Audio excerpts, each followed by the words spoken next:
Well, you're not going to believe what's going on in the world nowadays. If you're a coffee lover like I am, you know how they make coffee. There's some guy somewhere across the world who grows the beans.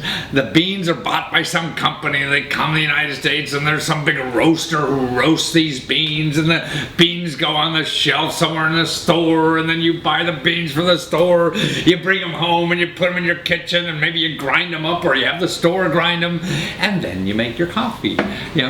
Well, now this guy, and he's from Germany, really cool, but he invented a desktop machine that you put in your kitchen, like right here, that will take a raw coffee bean right off the farm, and you put it in this machine. The first thing it does is roast the bean. That's right. It has this little roaster, and it spends time roasting the bean. And when it's finished roasting the bean, then it grinds the bean all up. It's a grinder. And then the water is added, and it makes your coffee all at the same time. One machine from the farm to your kitchen, and you got the freshest cup of coffee in the world. Plus, it's cheaper. The farmer's making a lot more money because they make hardly anything on the current system, because all these middlemen with their hands involved. So you could buy beans right from, actually on the web now, you'll be able to buy the beans right from some farmer in Brazil or wherever, Guatemala, and get them shipped to you. They're making a lot more money. You're doing something for the underprivileged in those countries instead of paying all these middlemen here for the coffee, and you're getting a hell of a lot better coffee. But more importantly about this guy, he had this idea, because actually he's from Germany, and they tax coffee beans, not the raw beans, but the roasted beans. So he was trying to figure out how to get around that. It's one of his motives for inventing this machine. And then he went on to the website. He went on the web to get money to start manufacturing, because he said everybody should have one of these. So he put it up on Kickstarter, a crowdfunding site. 24 hours. He made his goal. He was looking for $130,000 so he could make these machines, and have them manufactured and everything. He made $130,000 in 12 hours. In a full day, it was double that. And within 20 days, he had like $360,000. And he was only after 130. See, there's nowhere else that I think you can go and have a goal even, to all the money you need, and they give you more than you need. So you you don't need that. You're wrong. You need more. And they keep throwing more money. And that's what's neat about going on the web and financing things, because people send you more money than you asked for. So watch this video. Steers, man. All I know is that in the United States, you got 20,000 coffee shops that are going to hate you. That's for sure. Yeah, that's incredible. I mean, you got just won the world's record for the fastest brewed coffee, right? So this is a machine that you invented where you roast your coffee, grind your coffee, make the best coffee in the world right in your kitchen. Right, so absolutely. You roast, grind, brew, all at the single push of a button. I mean, are you just basically lazy, or why'd you come up with this? You wanted to solve one. You really want to know where that comes from? Yeah. 2 points to it. One is that the coffee is much fresher. Obviously, it's the freshest coffee in the world. We even got the Guinness World Record for it. The second thing is that it's not only the freshest coffee that doesn't give you any stomach hurt because it's so mildly fresh. But it's also, if you want much fairer coffee and a cheaper coffee at the same time. So you really make a bargain and still pay more money to the farmer where, the value derives from.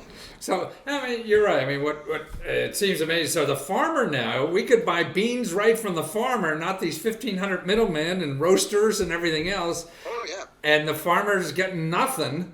And now we're getting the beans, doing it all ourselves, and the farmer can make more money. So you're going to develop this whole world a lot faster, aren't you? Absolutely. We really want to change the industry. So what Yeah. we're doing is we're setting up a platform, a marketplace for farmers, some kind of I see. Amazon for green beans or a Facebook for farmers. And we even got the domain for Oh. that, and the Facebook is suing us for Now you know you're doing something right. yeah. So what we're doing is we're setting up that platform where farmers become faces because consumers can first time in the world Yeah. in the history of coffee buy their coffee from the farmers. It's like wine. I mean, Yeah. you're sitting in that restaurant with your girlfriend and you're going all pretentious about the Right. wine, the Bordeaux and the Sauvignon Blanc and Yeah. the things around it. And then you call up the vineyard and you decide for the next order what you want to place around the great wine you really like. Well, you don't do that for coffee. You just walk into a coffee shop Yeah. and say, I want to have a latte, I want to have a Yeah. coffee, whatever. Because nobody's offering you the face behind coffee. And that's not right. We should change this because the farmers really make a difference. Right, and that's it, and that's right. To me, what you're doing is honoring the source. Not all the middlemen. Have their hands in the pie. The real source of this and the source of the flavor, the enjoyment of having coffee. And I didn't realize that by starting with green beans, you get rid of a lot of the acidity that happens.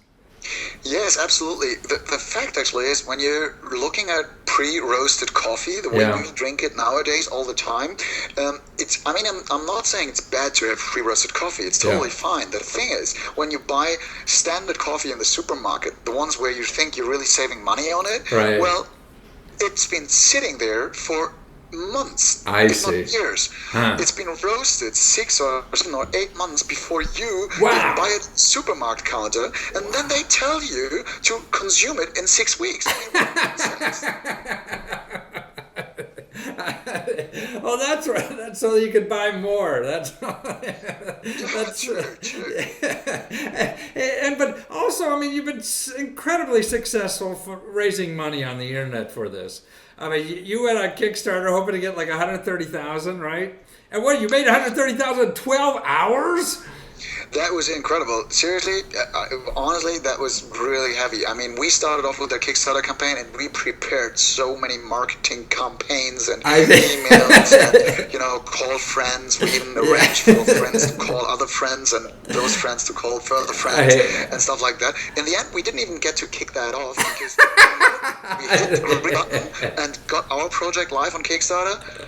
It was sold out. The first 12 hours, I was looking at this and just couldn't believe what was going on. Well, you even got on a plane and left town. Oh, yeah. But you're up to $360,000. I mean, you could do $500,000 before this thing is over, right? Well, I'm not saying what we're really aiming at because we've been aiming at the 135, and now that it's more, we're really, really happy because we're going to spend that money to enhance the machine and to make it work properly and do all the testing needed and to set up a decent platform for the farmers and list a lot of farmers that we really want to sell their coffee to the people. But again, I mean, we're building a machine, and people tend to forget that building a machine carries a lot of risks and a lot of challenges. And to tackle those challenges and risks, we really need the people behind us to tell not only us but also all the partners, all our suppliers, all our the people that we're working with, that there is a demand for that kind of machine in the market. Wow. And who else could tell those partners and suppliers that there's a demand if it's not the consumer? Well, honestly, you have a couple. When we're taping this, you have almost 3 more weeks left on Kickstarter, so people can really get this at a hell of a bargain price because it's going to be in stores in a few months at a heck of a lot higher price, maybe even 50% more than what it is now. Oh yeah, I mean seriously, when we bring that to the market and have to pay all the retails in the middle and have to set up online sales and whatever, we surely will have to raise the price also, because at the moment we're selling to very, very early innovators out there. All the people on Kickstarter that are really geeky and tacky about coffee and machines and the concept and the fair trade and stuff. So we have to give them a special price, and later on we will have to sell it for the real price that it actually costs. Yeah, but I mean, Kickstarter doesn't require an ID card. Anybody can go on Kickstarter. Oh yeah, that's true. and get this now. But that's a trouble. You got over 1,000 machines or whatever backers on this already.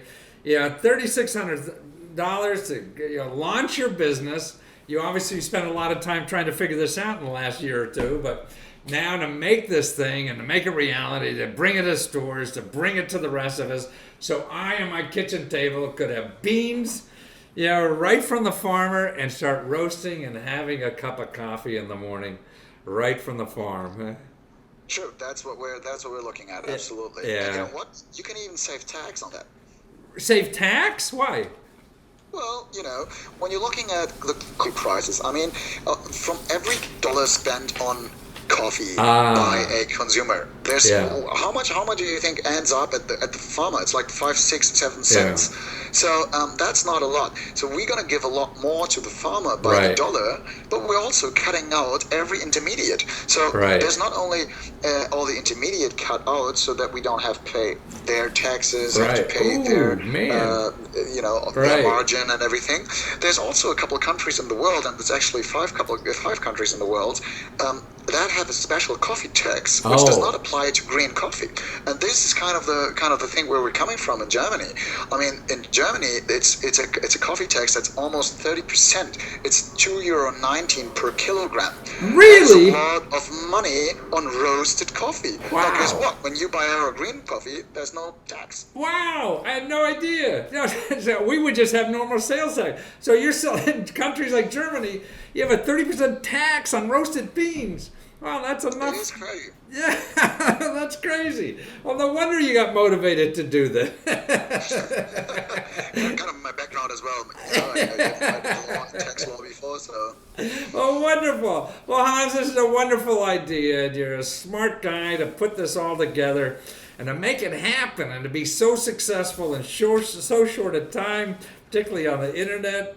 And good luck to you. And you're going to be in all our kitchens like I am now. I'll have one of your coffee pots in our kitchen soon, and Starbucks is going to hate you, but what the heck? Yeah, we'll be all right. Yeah, I'm sure they will too.